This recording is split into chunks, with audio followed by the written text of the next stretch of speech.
agama Hindu itu adalah agama di mana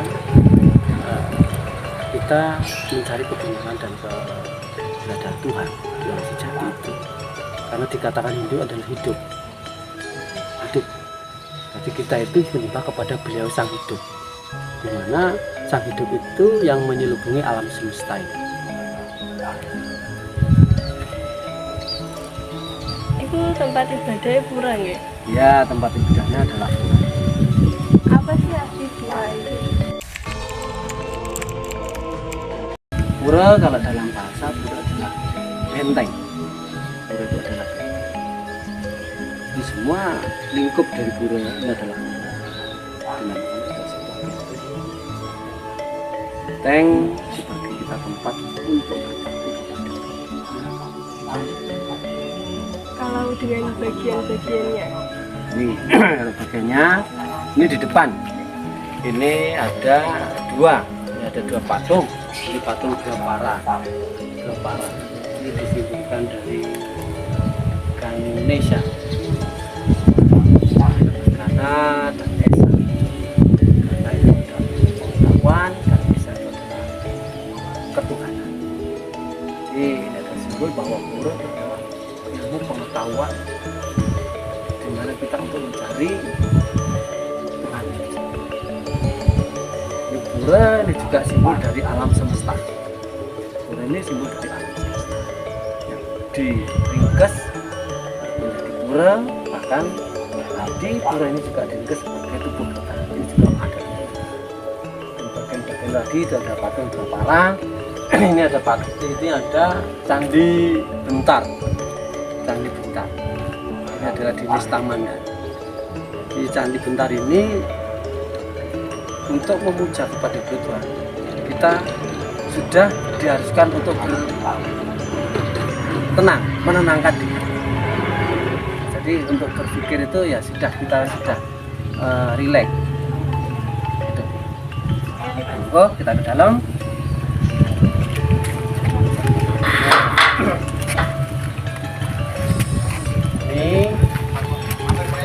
Ini ada lagi di Candi Bentar ini namanya adalah Nesta Mandala. Ini adalah Nesta Mandala, pintu pertama. Nesta Mandala. Ini ada yang namanya Balai Kulkul. Di Balai Kulkul. Itu Balai Kulkul itu ada dua kentongan lanang lan wadon, laki dan perempuan, dan simbol dari Linggayomi, di mana Balai Kulkul ini sebagai sarana kita mau melakukan suatu upacara. Ini sebagai tanda kita melakukan suatu upacara. Ini bagian ini namanya Balai Agung. Ini namanya Balai. Ini sebagai tempat pasamuan atau tempat kita berorganisasi. Kita untuk berkumpul, untuk memecahkan suatu ide-ide atau bagaimana kita berkembang suatu agama. Dan di sini, di dalam ini di Balai Agung ini ada namanya Ori Agung atau Candi Gelung. Ini Ori Agung, ini Candi Gelung, juga dikatakan seperti itu. Di sini kita itu untuk nanti fokus kepada yang di dalam, kita harus sudah fokus, kita sudah tidak mana-mana pikiran kita sudah healing, kita sudah mulai niat untuk berbakti kepada, ini namanya Candi Gelung. Di yang kedua ini namanya, kalau di luar tadi Nista, di sini Madya Mana. Nah, ya. Setelah itu dalam sana nanti di utama Mandala di dalam sana ada. Jadi kita masuk. Kira-kira siapa ya orang yang boleh lewat sini? Nah, ini terima kasih. Yang boleh lewat sini itu siapa saja. Siapa saja teman-teman. Tapi dikala ada upacara-upacara. Kalau ada tim sesaji katakanlah, nah ini dibuka juga pas hari-hari tertentu. Makanya ya tidak semua tapi kita buka tepas hari-hari tertentu. Hari raya, Galungan, Kuningan, Saraswati, Bangladesh, upacara pernikahan. Nah, ini juga lewat itu juga nanti pas ada upacara besar. Terus utama Mandala ini ada Padmayoni atau Padmasana. Padmayoni itu adalah simbol dari Dewa Pratista. Di sana itu ada Pratima atau arca dari para leluhur. Itu simbol dari Atma Pratista. Karena pura ini berfungsi dari pemujaan kepada beliau Dewa Pratista dan Atma Pratista. Simbol beliau Tuhan dan Atma Pratista adalah sebutan dari Tuhan. Ini adalah namanya Balai Pasepan, Balai Pasepen. Ini Balai Pasepen, di mana ini adalah sarang tempat pemujaan kepada beliau dan para leluhur. Beliau dan para leluhur dikala kita mau mengadakan suatu upacara atau ritual. Kalau saya dilihat dari sini ya Pak, kira-kira apakah fungsi tangga yang ada di belakang pura Oh tersebut? itu tangga itu sebagai tempat nanti kita untuk meletakkan suatu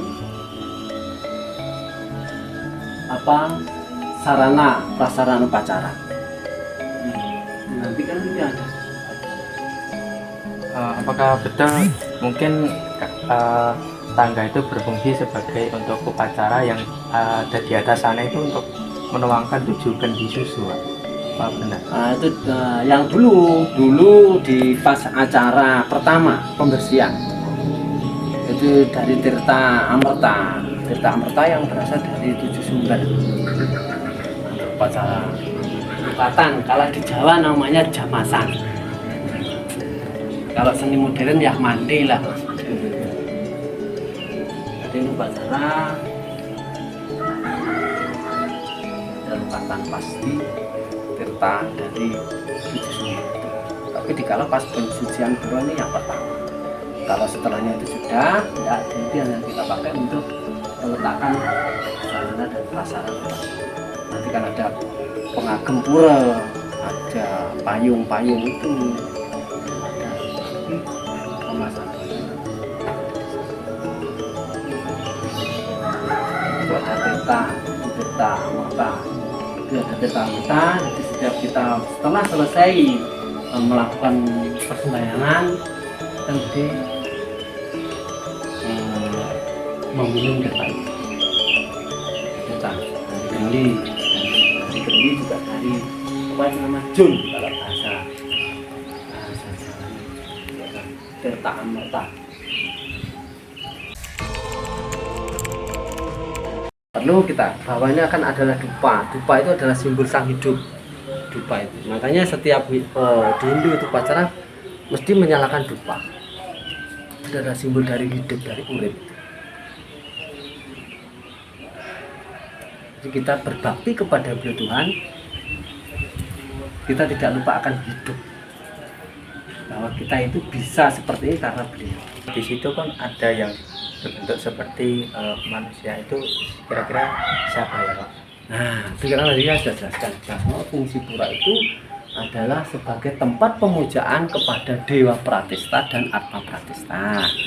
Ini Padmasana, ini sebagai simbol tempat kita pemujaan kepada beliau Tuhan. Dan Atma Prasista itu adalah disingkat di Pratima atau Arca itu adalah simbol Atma Prasista atau para leluhur pendahulu kita. Jadi apa? Kita tanpanya ada seorang leluhur, tanpa ada pendahulu-pendahulu kita, tidak mungkin ada kita. Jadi yang tempat ibadat satunya tersebut adalah merupakan bentuk dari leluhur. Ya, leluhur semesta ini. Makanya tidak bisa kita pungkiri bahwasanya kita hidup itu tanpa adanya para leluhur kita tidak bisa. Tanpa ada pendahulu kita tidak bisa. Jenengan ada karena Bapak ada karena Simbah, ya. Simbah ada karena ada Buyut. Mbah Buyut ada karena ada Mbah Cangga. Mbah Cangga ada Mbah apa itu namanya? Kutuk-kutuk gantung suwur sampai. Itu pendahulu-pendahulu kita yang perlu kita hormati. Karena itu tanpa adanya beliau kita pun tidak. Itulah yang bisa saya jelaskan. Ya mungkin ada kata yang kurang berkenan, saya mohon maaf. Nah, di sini saya selaku Jero Mangku di Pura Agung Sastra Dijenda. Dan tentunya saya minta maaf. Terima kasih dari penjenengan sami. Rahayu Sagung Dumadi Om Swastiastu. Terima kasih sudah menonton. Jangan lupa like dan subscribe.